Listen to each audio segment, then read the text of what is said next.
రాజధానిలో వాయు కాలుష్యం తీవ్రంగా మారింది. దీంతో ప్రభుత్వం కీలక నిర్ణయం తీసుకుంది. ఇవాల్టి నుంచి ఢిల్లీలో నో పియూసీ నో ఫ్యూయల్ నియమం అమల్లోకి వచ్చింది. పొల్యూషన్ అండర్ కంట్రోల్ సర్టిఫికేట్ లేని వాహనాలకు పెట్రోల్, డీజిల్, సిఎన్జి అందించరు. ఢిల్లీ కాకుండా ఇతర ప్రాంతాల్లో రిజిస్టర్ అయినటువంటి BS4 అంటే తక్కువ ఉద్గార ప్రమాణాలు కలిగినటువంటి వాహనాల ప్రవేశం రాజధానిలోకి పూర్తిగా నిషేధాన్ని విధించారు. దేశ రాజధానిలో వాయు కాలుష్యం తీవ్రతరమవుతుండటంతో ప్రభుత్వం కొన్ని కీలక ఆదేశాలను జారీ చేసింది. ఢిల్లీలోని ప్రభుత్వ, ప్రైవేట్ సంస్థల కార్యాలయాలు గరిష్టంగా 50% ఉద్యోగులతో మాత్రమే పనిచేయాలని తెలిపింది. కాలుష్య నియంత్రణకు సంబంధించినటువంటి GRAP3, GRAP4 నిబంధనల కారణంగా ఉపాధి కోల్పోయిన వారికి నష్టపరిహారంగా 10,000 చెల్లిస్తామని కూడా తెలిపింది.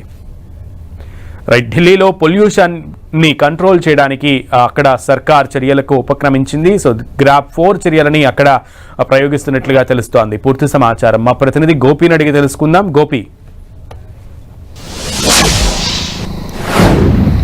సునీల్, ఢిల్లీ అంతటా, ఢిల్లీతో పాటు NCR కూడా పూర్తిగా వాయు కాలుష్యం రోజు రోజుకు పెరిగిపోతుంది. ఒకవైపు పొగమంచు, మరోవైపు వాయు కాలుష్యంతో వాహనదారులు, అదేవిధంగా సాధారణ ప్రజలు కూడా అనేక ఇబ్బందులు ఎదుర్కొంటున్నారు. ఢిల్లీ ప్రభుత్వం GRAP4ని అందుబాటులోకి తీసుకురావడం జరిగింది. దీంట్లో ఇతర ప్రాంతాలలో రిజిస్టర్డ్ అయిన వాహనాలు ఏదైతే BS6 కంటే తక్కువ వాహనాలను ఢిల్లీలోకి అనుమతించరు.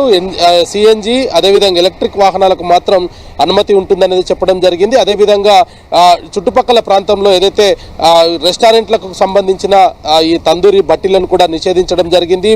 పురాతన భవన నిర్మాణాలను కూల్చివేయడం కూడా ప్రస్తుతం ఢిల్లీలో నిషేధించడం జరిగింది. అయితే ఢిల్లీలో రోజు రోజుకు ఈ వాయు కాలుష్యం పెరిగిపోతున్నప్పుడు దీనికి సంబంధించి కూడా ప్రభుత్వం అనేక చర్యలు చేపడుతున్నప్పటికీ 350 మార్కులు ప్రతిరోజు కూడా దాటుతూ ఉండడంతో కొంత కలవర పెడుతున్న పరిస్థితి అయితే ఢిల్లీ NCR అంతటా ఉంది. దీనిపైన ఈరోజు లోక్సభలో కూడా ఇటు కాంగ్రెస్ నాయకురాలు ప్రియాంక గాంధీ, అదేవిధంగా కనిమొల్లి ఈ యొక్క పొల్యూషన్ పైన ప్రభుత్వం తీసుకుంటున్న చర్యలపైన కూడా ప్రశ్నలు సంధించనున్నారు. ఢిల్లీ దేశ రాజధాని, ముఖ్యంగా భారతదేశంలో అత్యంత పొల్యూషన్ రికార్డ్ అయ్యే నగరంగా పేరు పొందడంతో అసలు ఢిల్లీలో వాయు ఈ యొక్క కాలుష్యాన్ని నియంత్రించేందుకు ఎందుకు గవర్నమెంట్ చర్యలు తీసుకోవట్లేదు అన్న దానిపైన కూడా ఈరోజు చర్చ జరగనుంది. మరోవైపు ఢిల్లీ పొల్యూషన్ తగ్గించేందుకు రాష్ట్ర ప్రభుత్వం అన్ని రకాల చర్యలు చేపడుతున్నప్పటికీ ప్రతినిత్యం కూడా 350 మార్కు దాటుతూ ఉంది. విండ్ లేకపోవడము, ఒకవైపు పొగమంచు కమ్మివేయడం, దీంతో ఇంకా గాలిలోనే ఈ యొక్క ధూళి కణాలంతా కూడా ఉండిపోవడంతో అనేక ఇబ్బందులు పడుతున్నారు. శ్వాసకు సంబంధిత వ్యాధులతోటి ప్రతినిత్యం కూడా వందలాది మంది ఆసుపత్రికి క్యూ కడుతున్న పరిస్థితి అయితే ఢిల్లీ NCR అంతటా కొనసాగుతుంది. అయితే ఇప్పటికే ఇటు వాతావరణ శాఖ కూడా కొన్ని హెచ్చరికలు జారీ చేయడం జరిగింది. కార్బన్ డైఆక్సైడ్ లెవెల్స్ రోజు రోజుకు పెరిగిపోతుండడంతో ప్రజలు అనేకమైన జాగ్రత్తలు తీసుకోవాలంటూ కూడా వాతావరణ శాఖ చెప్పడం జరిగింది. మరి ఢిల్లీ NCRలో అన్ని రకాల చర్యలు, అంటే ఈ GRAP4 సంబంధించి గతంలో కూడా GRAP4 అవలంబించినప్పుడు కేవలం 10% మాత్రమే దాని ఎఫెక్ట్ ఉండేది.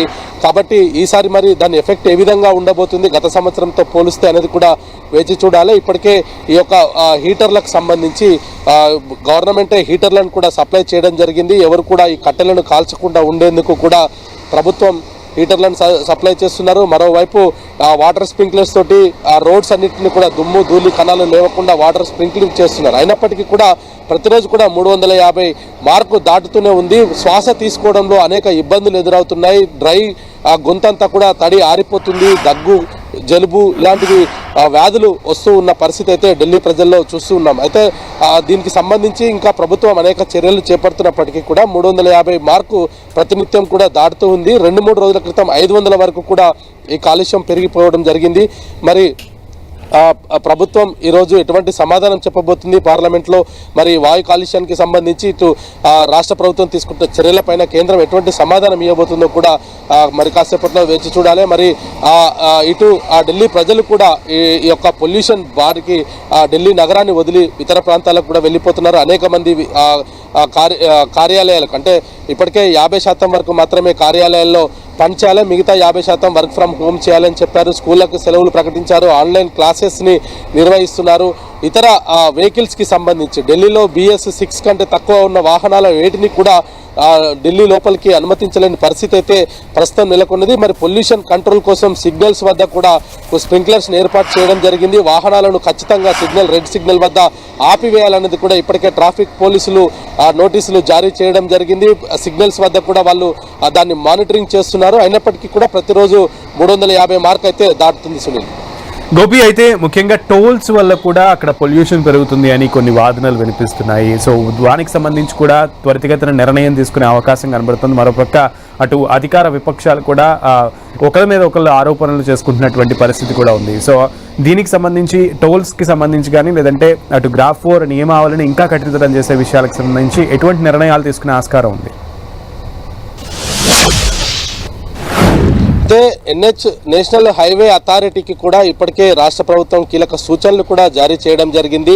టోల్స్ వద్ద వాహనాలను ఎక్కువసేపు వేచి ఉండడం వల్ల ఈ యొక్క వాహనాల నుంచి ఈ కార్బన్ డైఆక్సైడ్ విడుదల అవుతుండడం, అది గాల్లోనే ఉండిపోవడం, ఇటువంటి సమస్యలు కూడా తలెత్తున్నాయి. కాబట్టి టోల్ నిర్వాహకులు ఈ ఫాస్ట్ ట్యాగ్ని వెనువెంటనే అక్కడి నుంచి వెహికల్స్ మూవ్ అయ్యే విధంగా చర్యలు తీసుకోవాలి. అదేవిధంగా ఢిల్లీకి వచ్చే కంటే ముందే వాటికి సంబంధించిన టోల్స్ను కూడా కట్ చేసుకునే వెసులుబాటును కూడా కలిగించాలి అంటూ కూడా ఇప్పటికే నేషనల్ హైవే అథారిటీకి ఢిల్లీ ప్రభుత్వం కొన్ని సూచనలు కూడా చేయడం జరిగింది. ఢిల్లీ ఎన్సీఆర్ లోపలికి రాకముందుకే ఢిల్లీ ఎన్సీఆర్కి సంబంధించిన టోల్స్ని కూడా కట్ చేసుకోవాలంటూ కూడా ఇప్పటికే కొన్ని సూచనలు చేయడం జరిగింది.